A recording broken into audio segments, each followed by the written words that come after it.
Welcome to the STARS program, seniors taking active roles in society. And now, here's your host, ANITA FINLEY. This is such a special treat. Of course, you've been with me for 25 years, and for those of you who have really stuck with it, you heard this very famous singer before on my show. It was Engelbert Humperdinck. And guess what? He's coming back to town. So we had the privilege of talking to him again. My Mr. Release Me, Please Release Me man. Hi, thanks for being with us, Engelbert. Oh, you're welcome. Nice to be with you, Anita. So we have so much to talk about. I mean, you are a man of a Renaissance man. You started, how old were you when you first started singing? Well, I started singing when I was about 17, in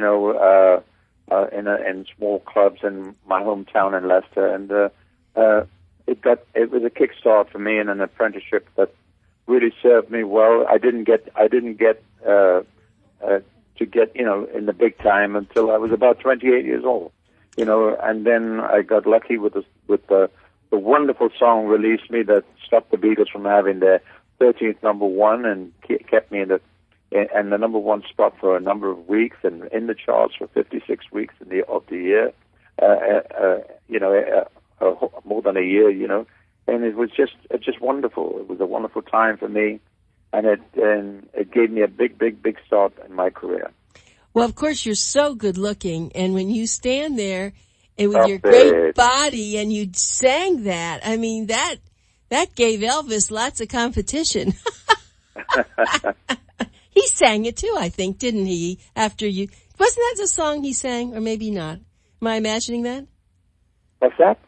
Could Elvis have sang that? Could he have sung that? Would you have allowed someone else to sing that song, or you didn't just own it? Did you? Release Me? Yes. Elvis sang it. Elvis did sing "Release Me" as well. Yeah, I think he sang it in his show. I thought so.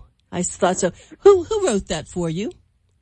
Yeah, because he did. I did ask him. I said, Elvis, I'm going to record some of your songs. He said, "Don't worry, man. I've recorded a number of yours too." Oh, well. Yeah. But you have that same look, and so it's one thing for some little guy to just stand there, a little pudgy guy, not very attractive, and sing. It wouldn't have been the same. But you were like the dream of every woman who said, "Okay, release me for someone like that." Well. Anyway, I'm looking forward to coming over there and doing some singing, because I haven't during the Christmas and New Year period. My voice has been silent, and I'm looking forward to airing it again. Well, we're all looking forward to hearing you, and I want everyone who's going to be knowing when you're coming. It's going to be over there at the Parker Playhouse. No, I'm sorry, it's in Pompano. It's at the new Pompano Amphitheater, and It's going to be on Sunday, the 10th of January. Yeah. And I'm going, and I'm certainly going to be announcing this a lot to get a lot of people to go. So tell me how it is for you now when you see a lot of your fans who, are there younger people who know who you are, or is it really people over 50? Well, yeah, they keep, my audiences keep changing all the time, and I'm so thrilled about that because I look at the audience and I see all ages, which is wonderful. I think the idea that with what's happening with the social media, it's very good for you because it's better than any PR you could ever have, because no matter where you work in the world, you're online, you're on YouTube, and everybody gets to see you, no matter what it is. They get to see pieces of your show, and people talk, and so people tune into you, whatever you're doing around the world, and they get to see what you're doing, and if they get to like it, they get to follow you, on Facebook or Instagram. What's that? Well, YouTube. You've done a lot on YouTube because before the show, I started watching that. You're very good on that. There's some good stuff on there, yeah. I'm happy about that because it does get to into people's homes and people can watch it without and know what you're doing and promote you in that particular way. It's great. Well, tell me about your family life. Is it very hard on your family for you to be going all over? it used to be quite severe at one time, because I'd be away from home when I first started. I mean, I just finished a major a tour of Australia, and I went to Jakarta and then to South Africa. I mean, the first time I went to South Africa was in 1968, and it's like fresh in my memory as it was when I went back this time as it was in 1968. And when I first went there was the Zulu tribe, 500 Zulu tribe, performed a ceremonial dance on the tarmac at the airport for me. Oh, no. It's unbelievable the things that have happened in my life, But the amount of time that I spent on the road was amazing, because it was like 3 months at a time, doing one-night stands here. I did about 300 shows in a year in those days, But now I've cut it down. Till about 5 years ago, I was doing 140 shows, and now I've cut it down to about 80 a year, which is giving me more time at home. So, do any of your children have your voice? My youngest son is quite a dab hand at singing and playing the guitar, and he's trying to break into show business. My daughter's a good singer, and she's a great songwriter too, and she lives in Nashville, and is a good writer and a good singer too. She's been on my show and sang with me many times, and so is my young son. That is lovely. Yeah, you can get them on YouTube too. Yeah, I didn't know that. What are their names? Louise and Bradley. As a matter of fact, they're on my album Engelbert Calling. My son Bradley and Louise. Okay. They're bonus tracks on my album, which is great. It was nice having them on that. Yeah, that is very nice. Let me ask you about the songs. Are these writers that came to you with a song, or do you encourage people to write certain things? How does that work?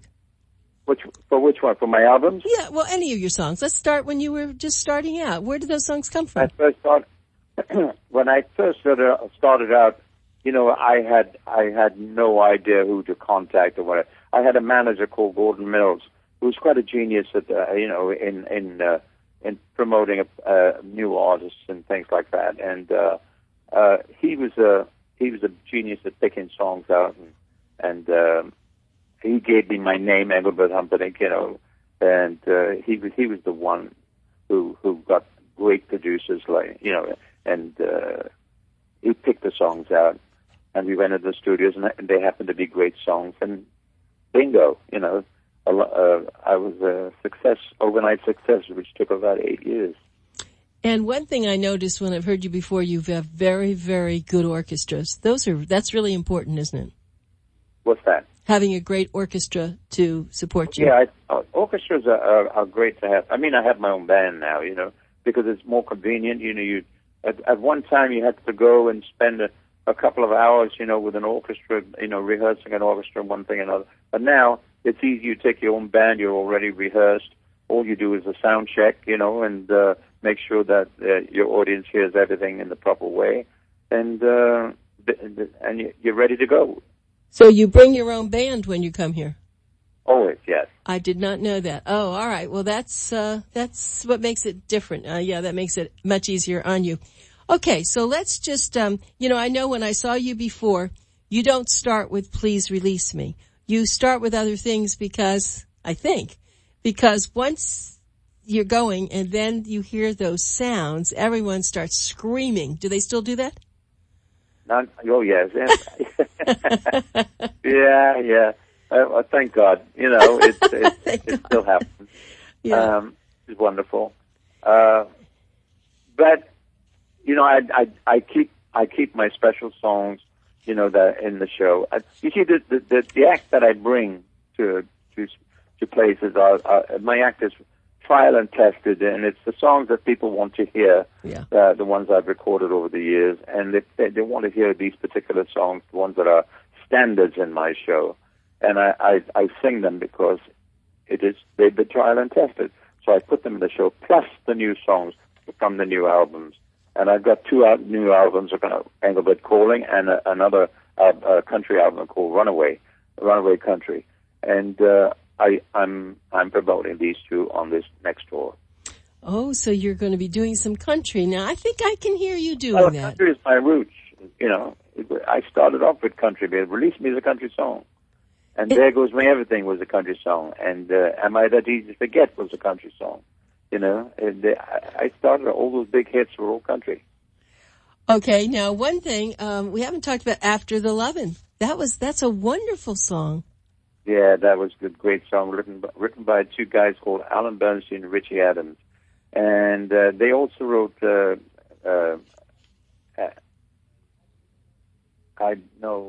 do they read now? They were a couple of 3 songs for me. I can't think of them right now. I've recorded so many. I'm sure. Well, let me ask you this, though. So do the people who do the music, are they the same people who write the words?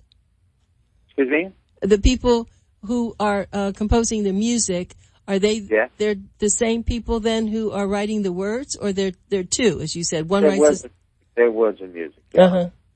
Yeah, because After the Loving, Alan Bernstein wrote the lyrics and Richie Adams wrote the melody. Yeah, that's fascinating. Charlie Colello did the arrangement, who lives in Florida. Okay, so now you're a real pro. So let's say you have some new music. Do you get input on that? So they sing it, they give you the music, and then do you ever say, no, let's change that, I don't quite feel good about that? Oh, no. When the arranger does the arrangement, he knows what's right and what's wrong, and I go along with that, you know. I go along with the arranger.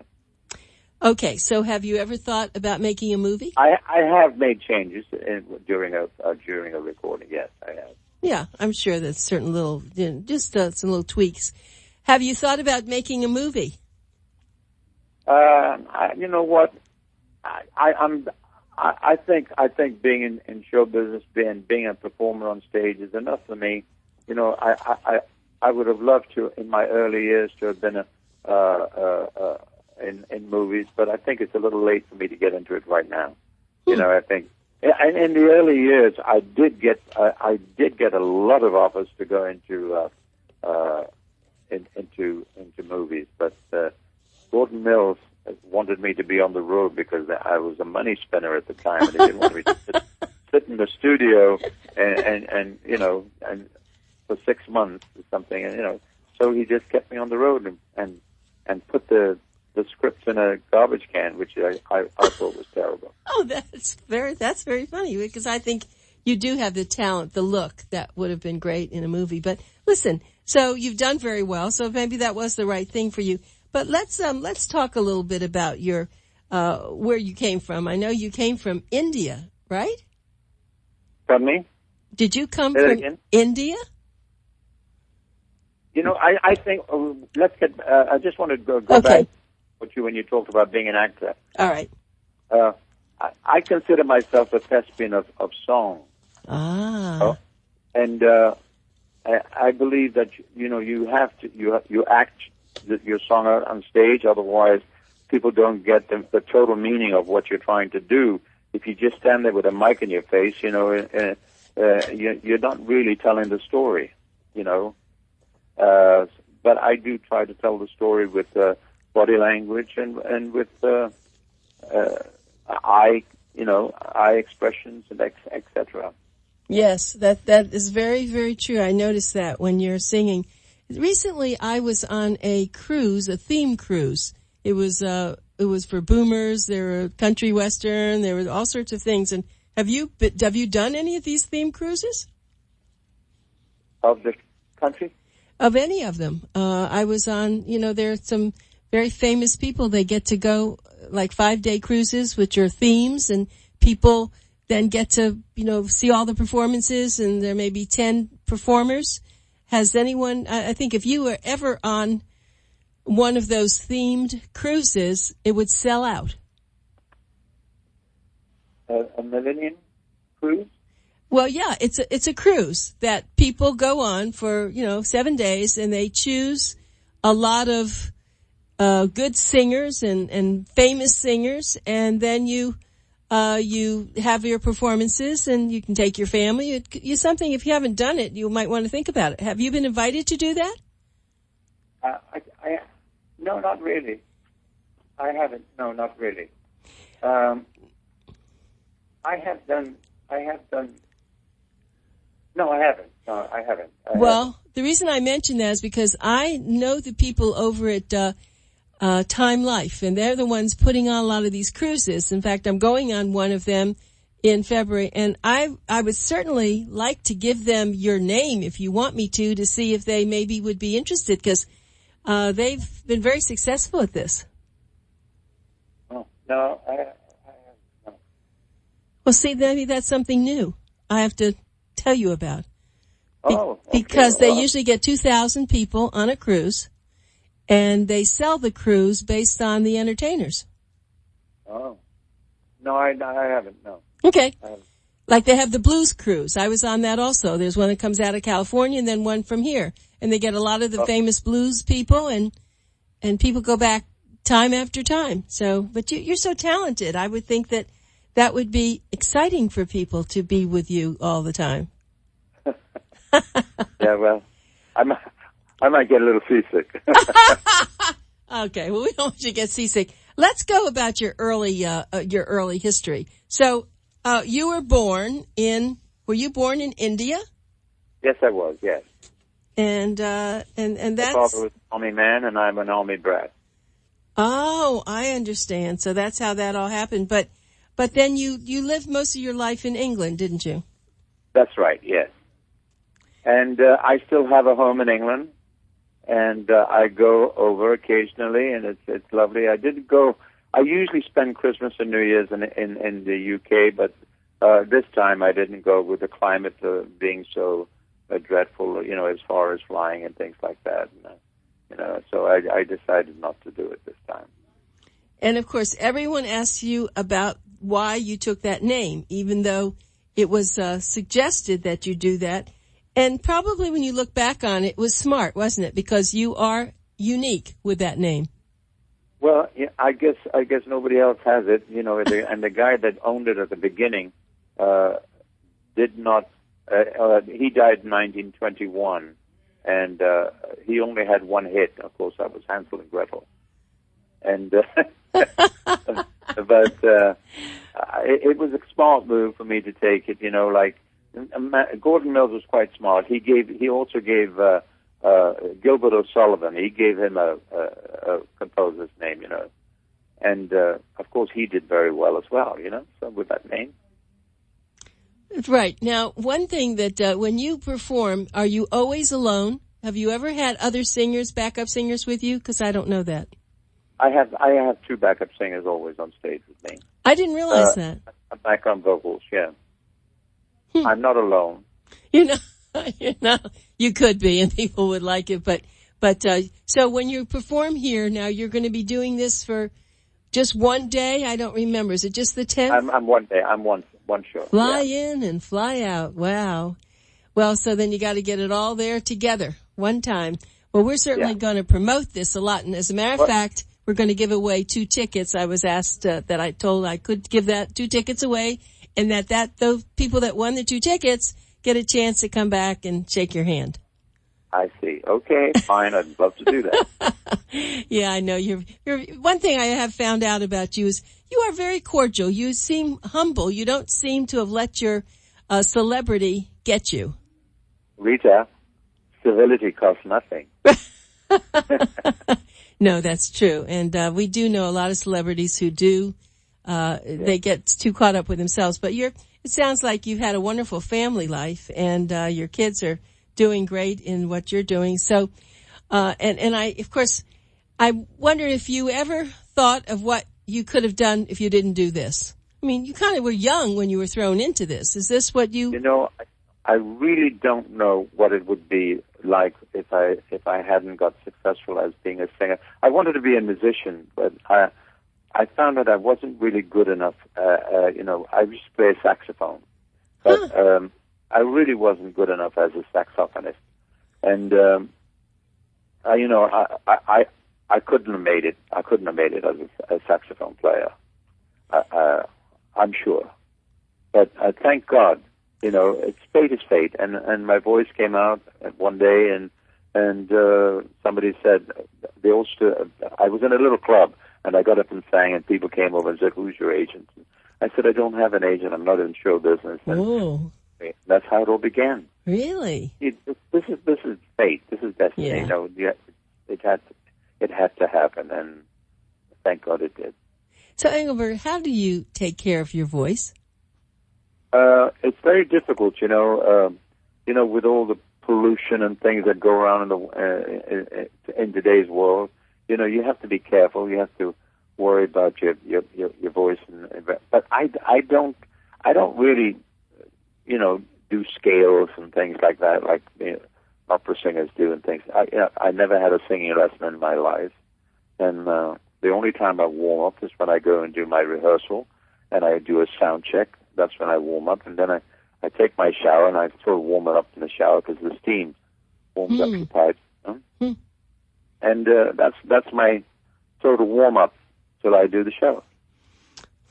That's really wonderful. I hope everyone's been listening, and if you don't recognize this voice, this is Engelbert Humperdinck, and he has certainly made a lot of famous records. A lot of us have, as we've aged, we always remember those records. It's kind of like, it's our life. When we go and we attend one of his performances, you sit there and it just takes you back to, I don't know, how many years ago? Let's see, when did you do Please Release Me? When was that?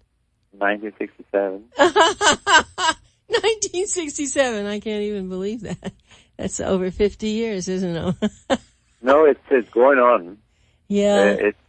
It's 49. 40. Next year will be 50. Right, yeah. Right. 50 years. Yeah, I recorded it when I was 12. No. Come on, you're just being bad. No. That's right. No, but that is what you do for people. Wouldn't it be nice if you could have someone else singing, and then you sit and watch? Do you actually watch people's faces while you're singing? I guess you do. You really take that in, don't you? I'm a super critic of myself. I really am. You know, I always, when I listen to my work that I've done in the past, I say, "Oh God, I wish I could do that again. I wish I could do that again." You know. No, but because you never stop learning in this business, and if you think you know it, then I think you're all wrong about that, because you never stop learning in this industry. Never. I mean, I feel I'm still learning. You know, when I go into the studio now, I feel I'm singing better than I sang before, because I feel I'm more commercial than I was before. And you know, it's the way. If you don't improve, you know, you don't get on. Yes. You stay in the crowd. Okay, but you can improve. Please release me. Yeah. You don't even try to improve that, I hope. No. The same thing with After the Lovin'. I mean, they're just things that came out. And you are a thespian. I think that was very well said, that you can't just stand there and have a microphone and sing, no matter how good your voice is. You have, in fact, Pavarotti had a great voice. Maybe they've been better opera singers, but what I think made him so successful was he was an actor. Let me just give you some more information about me. Okay. I've been, in the last couple of years, I've been doing a documentary on my life, and it comes out. It'll be coming out in May, I think. You know, by the time of my birthday, and there'll be footage in there that's never been seen before, and stories about my life that will surprise people that have been my followers for all these many years, and you know, I might even be writing my second biography. Okay, you have written a biography. What is the name of it? What's in the name? That's the one. That's it. What's in a name is the name of it? Yes. That's a good name, right? What's in a name? Well, how do we get, when your documentary comes out, how will we buy that? Oh, I'm sure. I mean, with the media, it's bound to be known. And plus, I'll be doing some television to promote it, and everyone will know then. I'm really glad you're doing that. That's why I said, have you done a movie? Well, this is a movie in a way. It's just a documentary. It's a true part of your life. So congratulations on that. Yeah. And so once you get this all done, and you keep, let's say you don't have to stop, but let's say when you're 85, you decide to stop singing. What are you going to do? I don't think I'm going to stop. Oh, good. I'm not. No. I think when you stop doing what you do is when everything collapses around you, and I think if my legs can walk and my voice works and I can still perform, I just wait till God calls me. Okay. Well, we certainly don't want that to be very soon, and we thank you so much for what you've done and what you're going to be doing. I can't wait for January the 10th over there at the Pompano Amphitheater, and I look forward to this, and I know we're going to be talking about this a lot, and we wish you continued love and luck. You're quite a fine person, and it's been a privilege to have you on the show. Thank you, Rita. It's lovely talking with you. Thank you very much, and we'll see you then. Thank you. All right, Bye-bye. bye.